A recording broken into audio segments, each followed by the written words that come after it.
The ORB strategy is currently one of the most popular trading methods for day traders because it offers an easy trade setup every single day of the week, and this works with any asset that you might trade. But whilst it's one of the most popular strategies, there are some very common mistakes that traders make when using it. So in this video, we are going to break down everything you need to know about the ORB breakout strategy and how you can also combine it with smart money concepts to find the highest probability entries for your setups.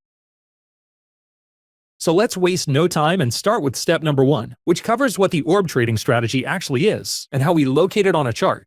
When people talk about trading the ORB, they're referring to the abbreviation that stands for the opening range breakout. And as the name implies, this strategy involves trading the breakout of a range. But in terms of which range, we aren't talking about using the current external range liquidity levels. And this is because the range that is used for the ORB strategy is found from one single candle. But more specifically, the first candle that is created after a new market session has opened. So let's explain how this works. One of the first things a trader learns about are market sessions, which are the hours during each day that the markets are open for trading within each region across the world. And the three main sessions consist of the London session, the New York session, and the Tokyo session. And whilst the ORB strategy can work with any of these sessions, the New York session is by far the most favored to use for this strategy, due to the higher volume of liquidity that is injected into the market during these hours. So this is the session we are going to use in this video. But if you were to trade using another session, the method for trading the ORB strategy would be the same. So now with the New York session highlighted, in terms of which candle we want to use for our ORB range, we actually want to wait until the New York Stock Exchange opens at 9:30 a.m. And then all we need to do is sit back and let the first candle play out, because once this very first candle has closed, we will have our ORB candle. And then in terms of marking out the range, we want to mark out our levels from the top and bottom wicks. And then the area within these levels is the range of the ORB candle. But now you might be wondering which time frame we should be using to target this candle. But this is where you have a few choices, depending on your personal trading style. And this is because whilst we always use the first candle that forms after the 9:30 open, there are a handful of different ORB ranges to choose from based on which time frame you actually pick. For example, this candle here on the left is the first 30-minute candle, which would give us the 30-minute ORB range. But on the other hand, if we chose to use the first candle of the 15-minute time frame, this would give us the 15-minute ORB range instead. Then the same applies for the 5-minute time frame too. The first candle will give us the 5-minute ORB. And as you can see, the main difference between using the ORB on different time frames is the size of the ranges. The 30-minute time frame tends to have a much wider spread, whereas the 5-minute range is usually very small, which is why the 15-minute ORB is the most popular among traders, due to its balance of risk and reliability. So this is the time frame we will use in our examples. But in terms of strategy, the method for trading the ORB would be the same on any time frame. So now that we have covered how we identify the ORB, let's move on to the next step, which breaks down how we can actually use it for finding trade setups.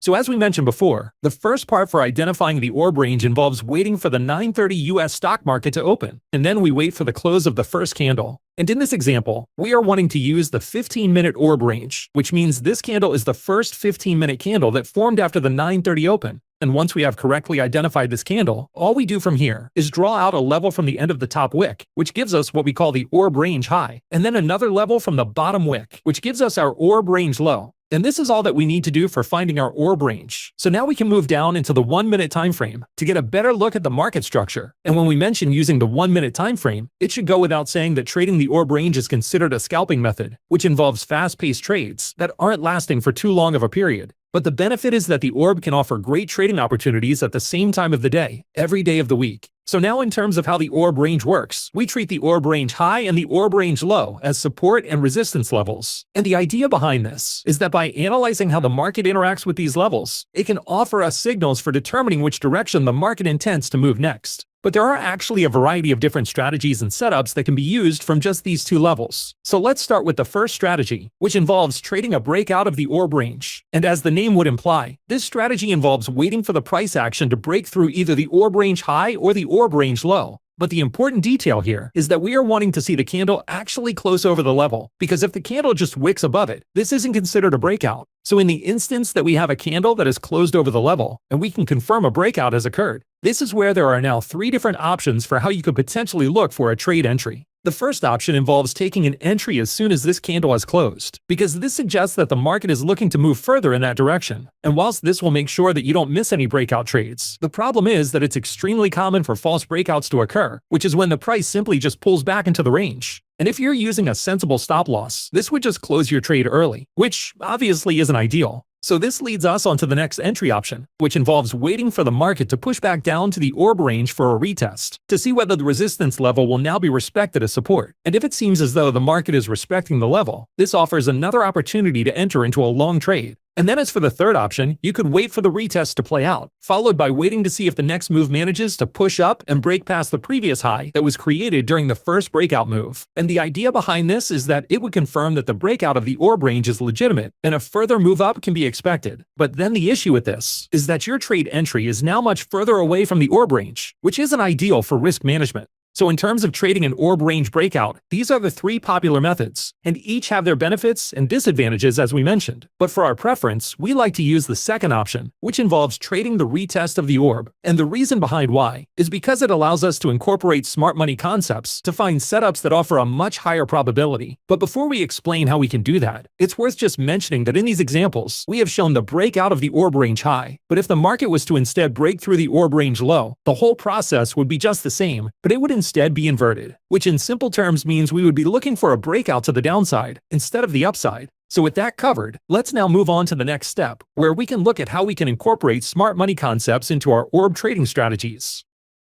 So as usual, we are again going to use the 15-minute orb, which is the first 15-minute candle that formed after the 9:30 open. But this time, we are going to instead move down only one time frame, to the 5-minute chart, and then we are going to move forward in time till a breakout occurs, which it didn't take long to do. But now if we are wishing to incorporate smart money concepts into our orb trading strategy, we are of course going to want to look for PD arrays that are able to strengthen the potential of our breakout setup. And this chart gives us a great example, because during this impulsive move that broke up and through the orb range high, we can see that a bullish fair value gap was created. And what this means is that we now have a bullish PD array that is overlapping with our orb breakout, which justifies our bias for looking for a long trade. And going back to what we mentioned earlier, out of the three options we can choose between for trading a breakout, if we were to use the FVG as a target for our entry, it would involve using the second option, which would be to wait for a retest of the orb level. So to show what this looks like, the market pushes down and into the FVG, it then briefly touched the orb level, before then rejecting back into the upward direction. Which means in this case, the FVG was respected, whilst also creating a retest of the orb range. But the markets are not likely to always make moves as clean as this one. And this is because when it comes to fair value gaps, we know that there are times when an FVG might barely be touched before the price reverses. Whereas other times, the whole fair value gap might be attacked, which would mean that the market would actually be overextending past the orb range level. But the point is, all three of these examples are valid rejections, and the strength of having two different arrays overlapping each other is what makes these setups higher probability. However, if the market was to push past the orb range level to then close below the fair value gap, this is when the setup would become invalidated, which is why it's always important to keep a tight stop loss for a trade like this. So as for this 5-minute setup we were looking at before, we can move down into the 1-minute time frame to take a look at its market structure. And the thing worth mentioning here is that if we look closely, there was actually a 1-minute fair value gap that formed during the breakout of the orb range. But the issue with this is that a 1-minute PD array is just too small of a time frame to trust. Some people do use them, but to find higher probability trades, you should try to filter for higher time frame setups, with the minimum being the 5 or 15-minute time frames for PD arrays. But trading breakouts isn't the only type of strategy that the orb can offer us, which moves us on to the next step, which involves understanding how to use false breakouts to your advantage. So here we have another example of a 15-minute orb range. And just from a quick glance, you should be able to see that this is an example of a false breakout, because during the second candle, we can see a long top wick, which tells us that at some point during the candle's duration, it had actually broken through the orb range high. But by the time the candle had closed, it was back within the range of the orb. And this might not seem like it means much, but depending on what happened during this failed breakout, there could actually be a potential trade setup. And in order to see how, we must move down to the 5-minute time frame. So now looking at the market structure on this lower time frame, we can see where the orb range was created, which was during the first 3 candles. And then we can also see where the false breakout occurred, as well as where the market fell back inside the range. But when observing the market structure for PD arrays, we can see that during the pullback move, a bearish fair value gap was created, which also happened to overlap with the orb range level. And this is useful to us, because in the same way that we can use a bullish fair value gap that overlaps with the orb level for a bullish setup, we can also use bearish fair value gaps to trade the orb level as an area of resistance. And in terms of how we would look to trade a setup like this, it would again involve a retest of the orb level. But this time, we are going to want to take a short entry from the bearish fair value gap, with the theory being that if the orb range high is currently being respected as an area of resistance, it's likely that the next move that we will see will be the market pushing further down. which essentially means that whether the market creates a breakout or a false breakout, in both cases there are opportunities for trade setups to occur. And another interesting observation for this type of false breakout setup is that if we move back to the 15-minute time frame, you might have noticed that this market structure has created a CRT setup, which is another trading method that you can use to identify the rejection of a breakout, which we have already covered in another video. So with that said, we now need to move on to the next step, which involves understanding what external levels and market structures you must be aware of when trading the orb, which is where most traders make mistakes when using this strategy.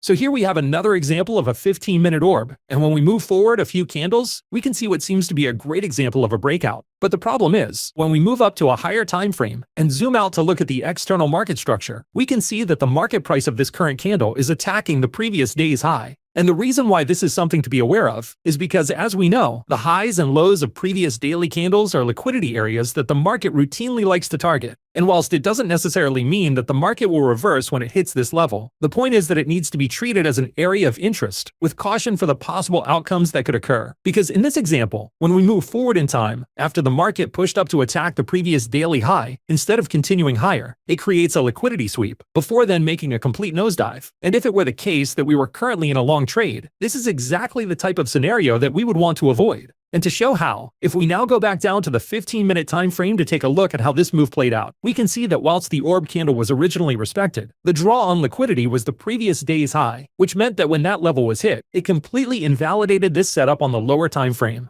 And this isn't the only type of PD array you need to be aware of on the chart. There's a whole list of higher time frame PD arrays that can affect your orb trading setups. Some will benefit your setups, whilst others will invalidate them. And we have already made videos that cover each of these on the channel. But the important thing to understand here is that when it comes to trading the orb, it should only be treated as a tool for observing the immediate directional market bias after a new market session has opened, which means you still need to incorporate the rest of your SMC analysis into your trade setups. But with that said, it is still a very strong strategy to use when used correctly. We are currently building a TradingView indicator for the orb strategies in this video, as well as all of the other smart money concept strategies that we have already covered on the channel. So if you want to try it out, there will be links for everything in the description. And if you found this video helpful, please leave a like, and then comment what trading concept you'd like to see us cover next.